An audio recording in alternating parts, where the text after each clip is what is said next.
बहुत बहुत स्वागत है गौतम जी आपका। अभिनंदन श्रेया जी, आप कैसी हैं? मैं ठीक हूँ, आप कैसे हैं? सुंदर, मुक्त, आनंदित, शांत, शुद्ध बुद्ध, चेतना। वाह, बहुत अच्छा।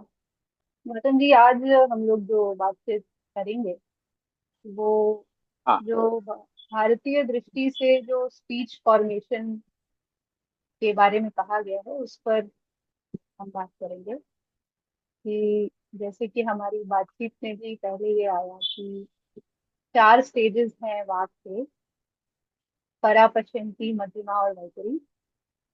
और एक और बात आई कि पहले शब्द है और फिर भाव उसके बाद। तो हम ये समझने की कोशिश करेंगे आज कि जैसे अगर कुछ ट्रांसेंडेंटल प्लेन से कुछ आया तो फिर वो माइंड में, फिर वो कौन था, या माइंड ने उसको देखा, उसके बाद फिर उस पे सोच विचार किया माइंड ने, और फिर उसको उच्चारित किया। तो ये जो सोच विचार माइंड करता है, तो ये कैसा इसका स्वरूप होता है कि ये किसी इमेज फॉर्म में होता है या फिर ये कोई अक्षर है जिसपे कि सोच विचार हो रहा है? मतलब इसका स्वरूप कैसा होता है? विषय बहुत अच्छा है और इसके लिए या तो ये प्रश्न ब्रेन साइंटिस्ट के पास रखा जाना चाहिए, या साइको एनालिस्ट के पास, या लिंग्विस्ट के पास। हम लोग कोशिश कर सकते हैं, हम लोग यानी मैं और आप मिलकर ढूंढ सकते बिल्कुल। हैं कि क्या होता बिल्कुल। होगा।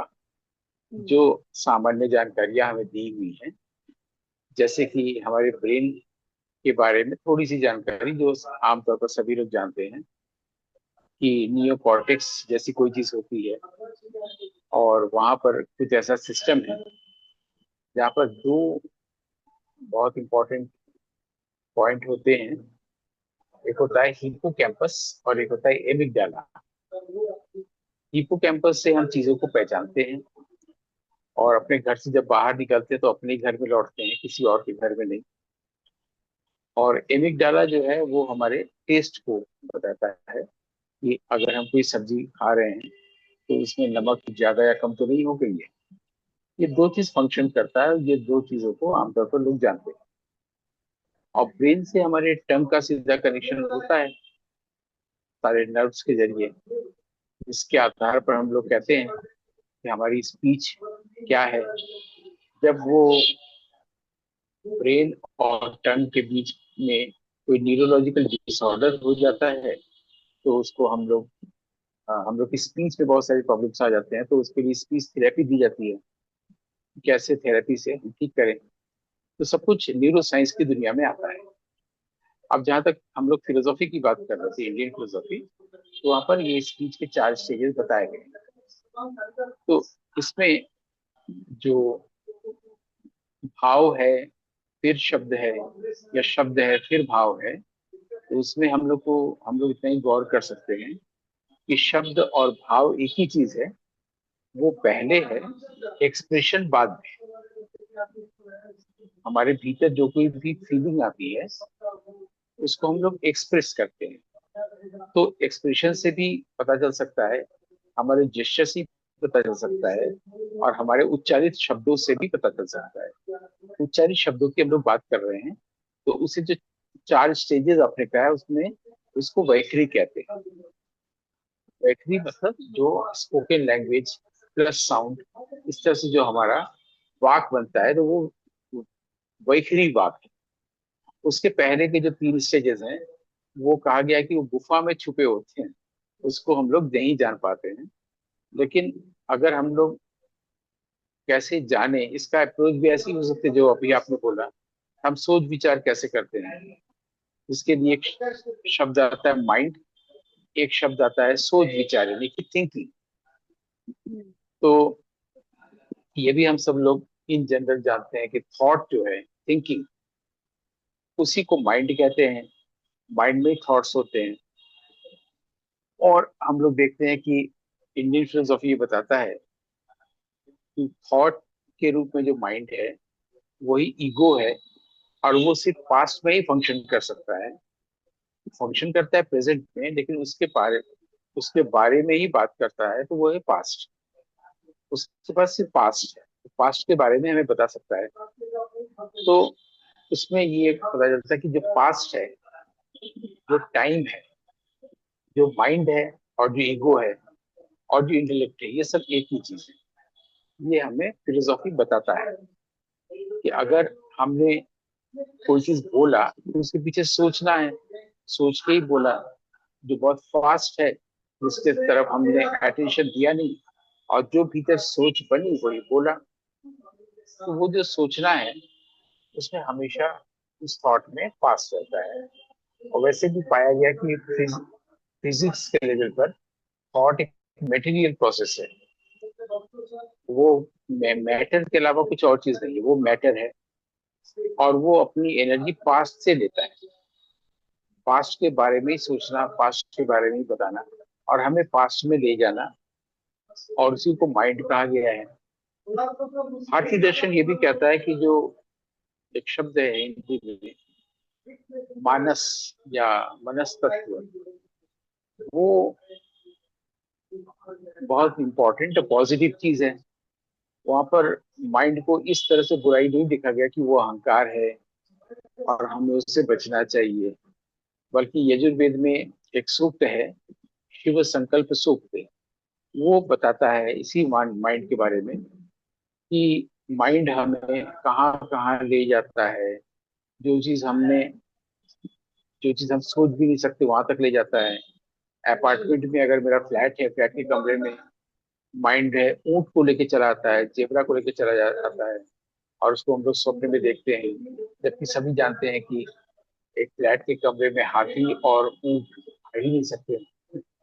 ये सब के बारे में है। तो उसमें ये सब बताते हुए कि माइंड सबसे पहले कहीं भी पहुंच जाता है।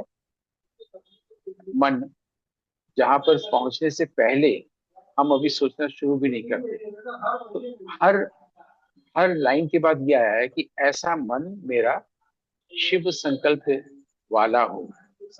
एक लाइन बार बार लोग किताबों में तमाम जगहों पर लिखते हैं, पढ़ते हैं कि शिव संकल्प मस्त। इसको लोग ये समझते हैं कि शिव संकल्प मस्त मतलब है शिव का कोई संकल्प ले रहे हैं हम लोग जो किताब लिखने जा रहे हैं या कोई काम कर रहे हैं तो शिव का संकल्प लेके करने जा रहे हैं। लेकिन इसका मतलब ये होता है कि ऐसा मन जो बहुत फास्ट है, बहुत तेजी से भागता है, और हम हमेशा उसी के गुलाम रहते हैं, वो शिव के संकल्प वाला हो। मतलब वो मन कल्याणकारी हो, वो स्वार्थी ना हो, कल्याणकारी हो, ये कहा जाता है। ये यजुर्वेद का मेरे ख्याल से 40वां सूत्र है या ऐसा। तो ये जो हमारे यहाँ वेदों में जो वाक के बारे में कहा गया है, उसको चतवारी वाक कहा गया है। मतलब वाक चतुष्टय में चार उसके स्टेजेस हैं। और जहाँ तक थिंकिंग और आजकल ब्रेन साइंस की बात है, तो उसमें ये है कि ये माइंड होता है, माइंड से थॉट बाहर आता है, उसी वो स्पीच में जाता है। अब हम लोग अगर तो ये इंक्वायरी तो शुरू करें वेस्टर्न हो गया इन थॉट सब ना, साम माइंड से थॉट आता है नहीं, फिर। ये इंडियन भी है। ये इंडियन भी है हमारे यहाँ। अभी हमने कहा ना कि मन बहुत तेजी से भागता है, बहुत आगे पहुंच जाता है, जो यजुर्वेद का मैंने उल्लेख किया। इस सारी समस्त जानकारियों के आधार पर, यानी न्यूरो साइंस, मॉडर्न साइंस, और वेद, और स्पीच, और चतवारी वाक, इन सब का जिक्र हम लोगों ने कर लिया। अब हम लोग दोनों लोग मिलकर ये ढूंढ सकते हैं कि इस विषय को कैसे अप्रोच किया जाए। तो इतना भी हम लोग जानते हैं कि जो हम लोग सोचते हैं, वहां पर दो चीज होते हैं, एक होता है शब्द और एक होता है छवि, दृश्य। जो कि हम लोगों ने किसी पॉडकास्ट में कहा था कि जिसकी छवि बनती है वो हमें समझ में आता है। हाथी बोलेंगे तो आपको तुरंत समझ में आ गया, लेकिन ऐसा कोई शब्द बोले जिसकी छवि नहीं बनी, या जिसका अर्थ आपको नहीं मालूम या हमें नहीं मालूम, वो तुरंत दिखता नहीं है। तो वो हमें देखने में मदद भी करता है, जानकारी। जैसे अगर किसी फील्ड में एक कोई बड़ा व्यक्ति बैठा हुआ है दो बच्चों के साथ, और एक बच्चे के कान में बोल देता है कि आकाश में तारा है, और दोनों को फिर एक साथ बोलता है कि तुम आकाश की ओर देखोगे तो तुम्हें तारा दिखेगा। दोनों बच्चे जब आकाश की ओर देखते हैं तो जिस बात को पहले कान में कह दिया गया उसको तारा पहले दिखता है, तो उसके ब्रेन ने पहले ही जान लिया है। इसीलिए कहा गया है कि our eye see what our brain knows. हमारी आंखें वही जानती तो है, आकाश में वह अगर कुछ जानती और है होगा तो जो फिर वो हमारा उसको मस्तिष्क जानता है। तारा ही समझेंगे हम। अगर प्लेन जा रही होगी तो फिर उसको तारा समझेंगे हम। हाँ, प्लेन जाएगा तो वो तो जाती हुई चीज है, उसके पास इतना आइडिया तो ही है कि जो एक स्थिर चीज है वो तारा है। तो प्लेन और तारा में तो फर्क करना बच्चे को मालूम ही है। कोई चीज चल रही है आकाश में रात के समय में, लेकिन हमें इस जगह पर आना था कि हमारी आंखें वही देखती है जो हमारा मस्तिष्क जानता है। इस वाक्य पे आना था कि our eye see what our brain knows. जो चीज ब्रेन नहीं जानता उसको आंख देख नहीं पाती है। ये फर्स्ट परसेप्शन है। जब दो लोग आपस में बात करते हैं, दो दोस्त हैं आपस में से रास्ते में बात कर रहे हैं कि तुम मेरे घर आना, तो वो उसको समझाता है कि तुम मेरे घर कैसे आओ। बोलेगा पहले इस चौराहे पे आना, बोला हाँ आ गए। फिर बोला यहाँ से तुम बाएं मुड़ना तो एक गली दिखेगी, हाँ देख रहे हैं। वो यही बोलता है हाँ देख रहे हैं। अगर वहां से सीधे जाओगे तो एक लाल रंग का बहुत बड़ा गेट है, हाँ देख रहे हैं। मतलब ये वो जानता है, इसको वो ऐसे बोलता है। अभी हम कल्पना में सब देख रहे हैं, चौराहा, गली, लाल रंग का गेट, पूरा उसके बगल से तीन गलियां गई हैं। तो वो बोलते हैं वहां से तीन गलियां गई हैं, मतलब उसने कभी नोटिस नहीं किया है। यानी उसके ब्रेन के पास ये जानकारी नहीं है, यहाँ से उसका देखना बंद होता है। ऐसे ही हमारे भीतर जब डर होता है, तो शब्द की बात हुई कि हम लोग भाव पहले कि शब्द पहले है। भाव की जहां तक बात है, हम लोग प्राय बाहर के रियलिटी पर अपना भाव सुपर इम्पोज करते हैं, जिसको हमारे यहाँ संस्कृत या हिंदी में अध्यास कहते हैं। जैसे हमें अगर सांप से डर है और रात के अंधेरे में हमने कहीं पर रस्सी देखी, तो उसको सांप समझ के डर जाते हैं।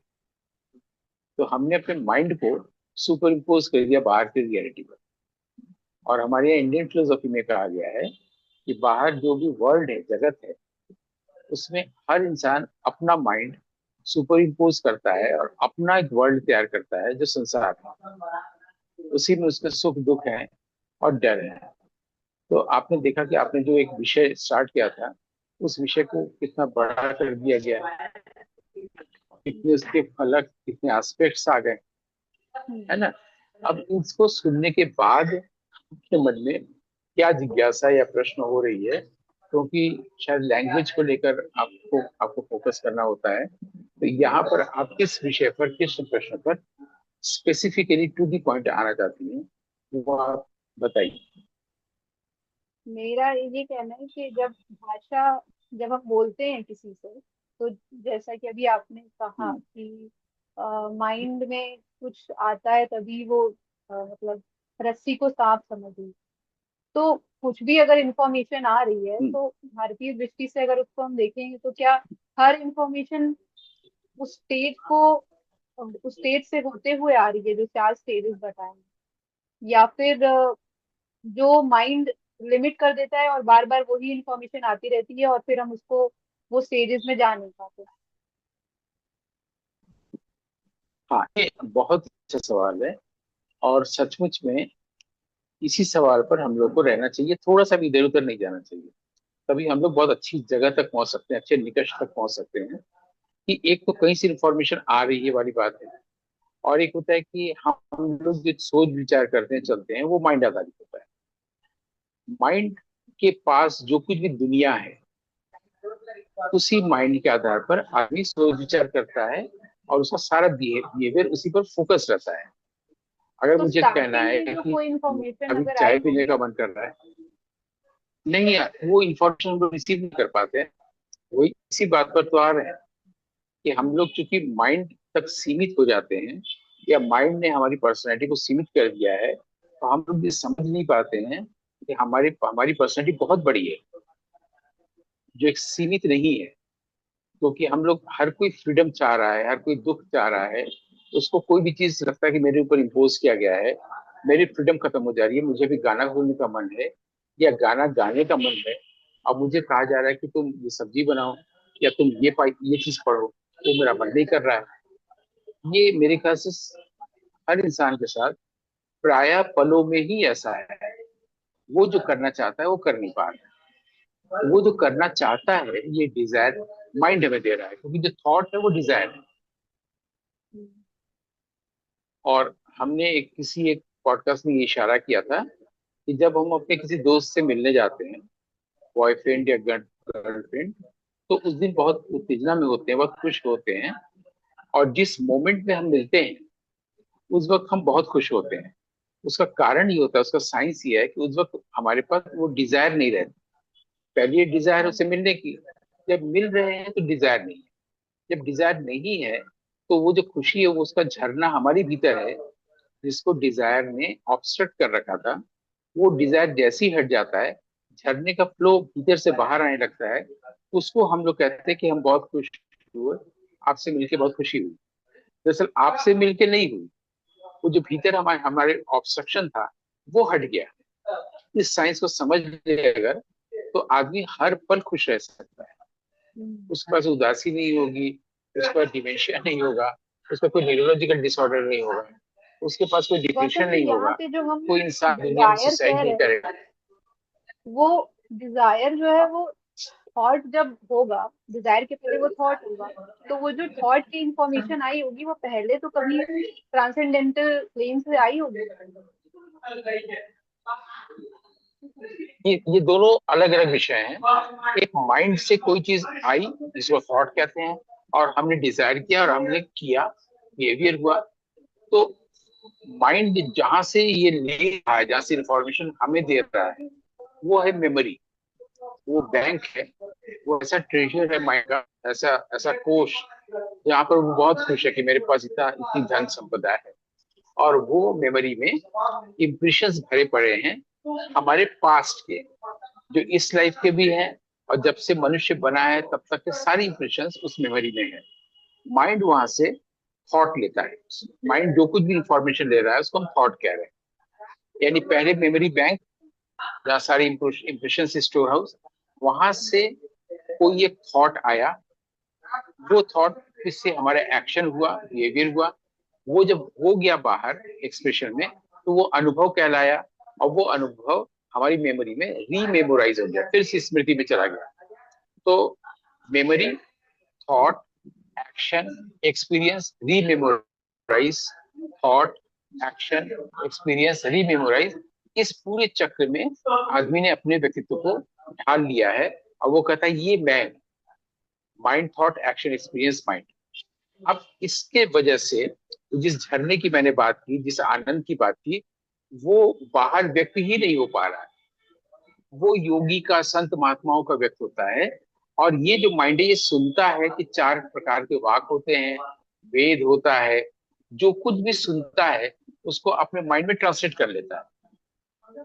जिस माइंड को हम लोग ईगो कह रहे हैं, वो जो मैं करता हूँ वाला जो भाव है वो ईगो है। वो माइंड का माइंडर है, जिसको माइंड ने प्रोजेक्ट किया है कि माइंड ने कहा तुम कुछ हो और मैं कुछ हूँ। मेरे पास एक शरीर है, मेरे पास एक नाम है, और मेरे पास एक माइंड है।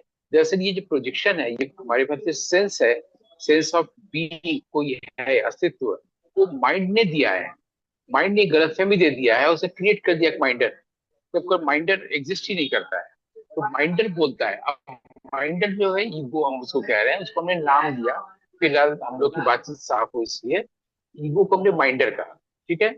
अब आप मुझे जो कुछ भी बता रहे हैं कि माइंड लिमिटेड है और हमारे पास वाक के चार स्तर होते हैं, इसको ये ईगो सुन रहा है, इसको माइंड सुन रहा है या माइंडर सुन रहा है। वो इसके अंदर जा ही नहीं रहा है, हार्ट तक पहुंच ही नहीं रहा है।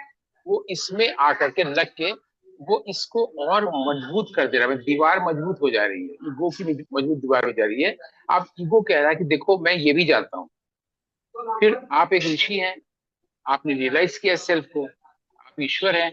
आपने कहा कि माइंड नहीं होना चाहिए तो ईश्वर का दर्शन हो जाएगा। तो ये माइंड कहता है देखो मैं ये भी जानता हूँ कि माइंड नहीं होना चाहिए, ईश्वर दर्शन। ईगो बढ़ता जाता है, उसको पास, इसके पास तक ये पहुंच ही नहीं रहा है। ये नहीं है तो मैं हूँ वास्तव में, जो सेल्फ हूँ। लेकिन सेल्फ के बाहर माइंड ने एक माइंडर क्रिएट कर दिया है जो ईगो है। और वो माइंड ने सेल्फ से ही एनर्जी लेके क्रिएट किया है।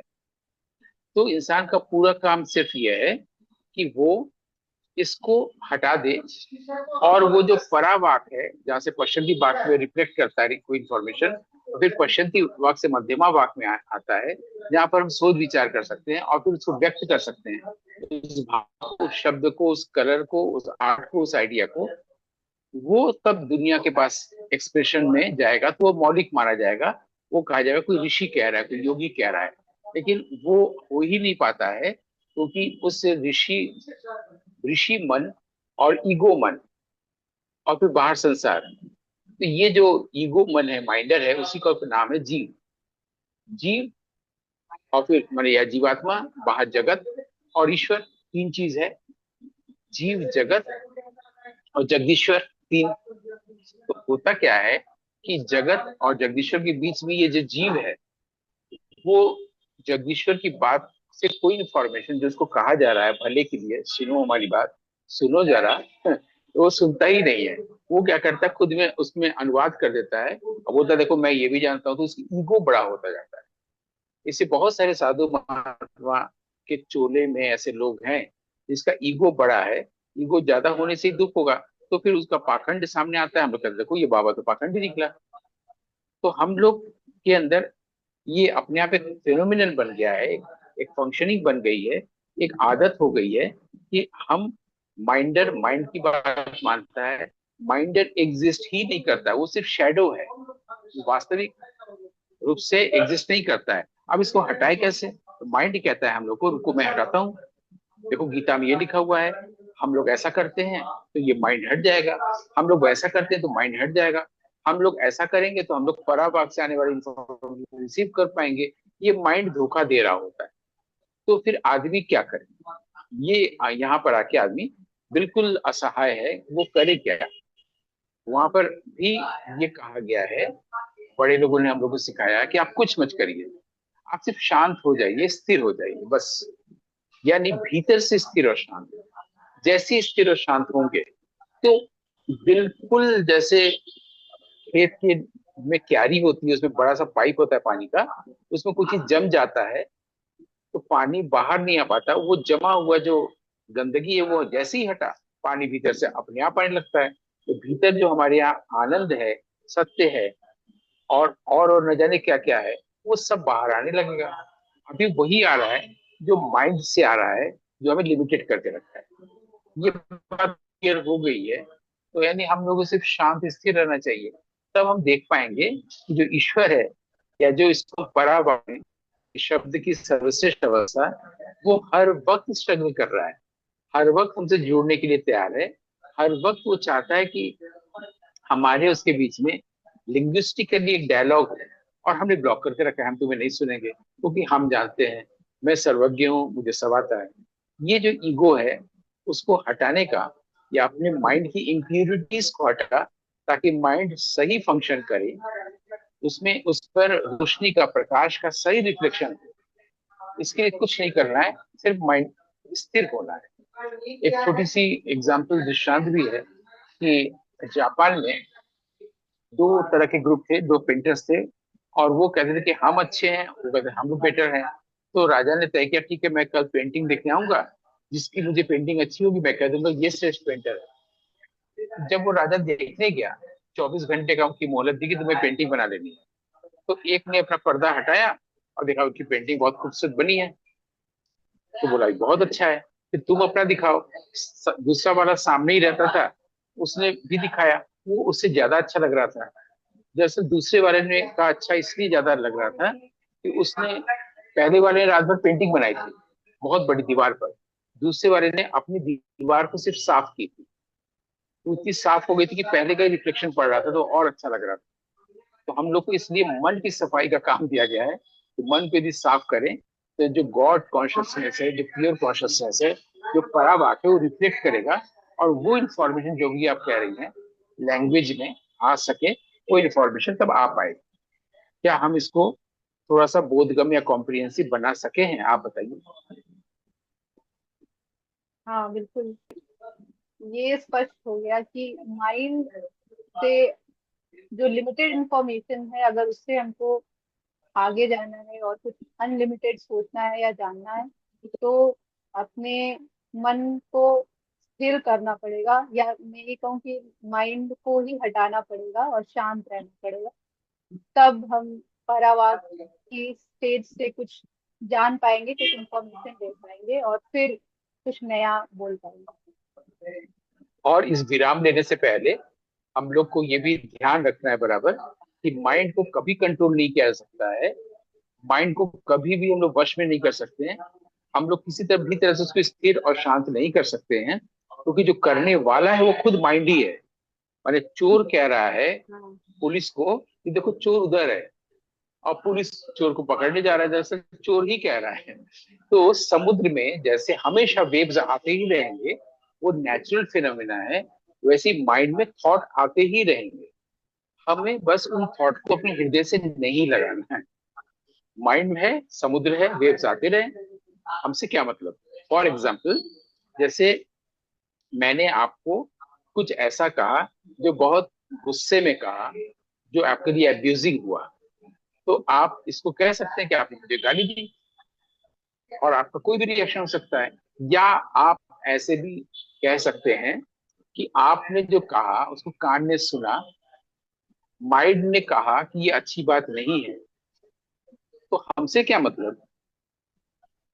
तो कान ने सुना शब्दों को, मन ने कहा कि ये बुरी बात है, तो मुझसे क्या मतलब। तो आप जो श्रेया है, आप कहेंगी कि मुझसे क्या मतलब, ये माइंड ने कहा, कान ने सुना। जैसे ही आप इस तरह से आपका रिस्पॉन्स होगा, माइंड बेचारा आप 10 हो जाएगा, शांत और स्थिर हो जाएगा। लेकिन वो न कह के जैसे ही हम माइंड की बात मान लेते हैं, तुरंत हम सामने वाले से झगड़ा करने लगते हैं, और सारा प्रॉब्लम शुरू हो जाता है। चाहे हमारे भीतर मन का अच्छा न लगना हो, किसी चीज में मन का न लगना हो, झगड़ा करना हो, कन्फ्लिक्ट हो, दोनों लोगों से कोई भी चीज करना हो, सब माइंड के कारण सारे झगड़े होते हैं। लेकिन आपने जब माइंड की बात ही नहीं मानी, वो बोल रहा है कि अरे झगड़ा करो, इसको तुम पलट के गाड़ी दो, या तुम शांत हो जाओ, तुम इग्नोर करो, सब माइंड कह रहा है। लेकिन हम ये देख रहे हैं कि हम माइंड को गले नहीं लगाएंगे, कुछ भी बोले। हम माइंड की किसी सजेशन को, किसी बात को जीवन भर नहीं लेंगे। माइंड बेचारा शांत हो जाएगा। अब हुआ क्या, क्यों शांत हुआ, क्योंकि आपने शेर, हिरण के सामने शेर रख दिया है। मैंने ईगो के सामने आप उससे बड़ा ईगो रख दिया, ईश्वर का ईगो रख दिया। अब बेचारा कुछ नहीं कर पा रहा है। अब माइंड वो करेगा जो हम कहेंगे, यानी राजा जो कहेगा वो मंत्री मानेगा। अब तक मंत्री की बात मान के मंत्री ही सब कुछ कर रहा था, और कह रहा था देखो मैं राजा हूँ। ये गलतफहमी दूर हो गई। तो और कितना आसान है। मेडिटेशन करने की जरूरत नहीं है, ध्यान धारणा प्राणायाम आसन करने की जरूरत नहीं है, ब्रीथ कंट्रोल वगैरह कुछ नहीं करना है। ये सारी समझने की बात है, यानी कि ये जो समझना है, इसी को ज्ञान कहते हैं। जो पिछली बार हमने बात किया था, यही अज्ञान हट जाएगा। बस ये विराम लेने से पहले मैंने अलर्ट करने के लिए अपने सुनने वालों को ये भी जोड़ दिया। बहुत सुंदर, और बहुत बहुत धन्यवाद आपका गौतम जी इस सारगर्भित चर्चा के लिए। बहुत बहुत आपका भी बहुत धन्यवाद। धन्यवाद। कम से कम इस तरह की बातों, इस तरह की बातचीत के जरिए ही लोग लाभान्वित होंगे, और आपका उद्देश्य भी है कि कल्याण हो, लोगों का कल्याणकारी हो, सब जगह शांति हो, एकता हो। इसी वजह से ये किया जा रहा है। उद्देश्य यह है कि पूरे विश्व वगैरह में कल्याण जाए, जिनके देवता, जिसका रूप शिव है। तो ये जो शिव संकल्प है, यही सबसे सुंदर है। बहुत बहुत धन्यवाद। बिल्कुल।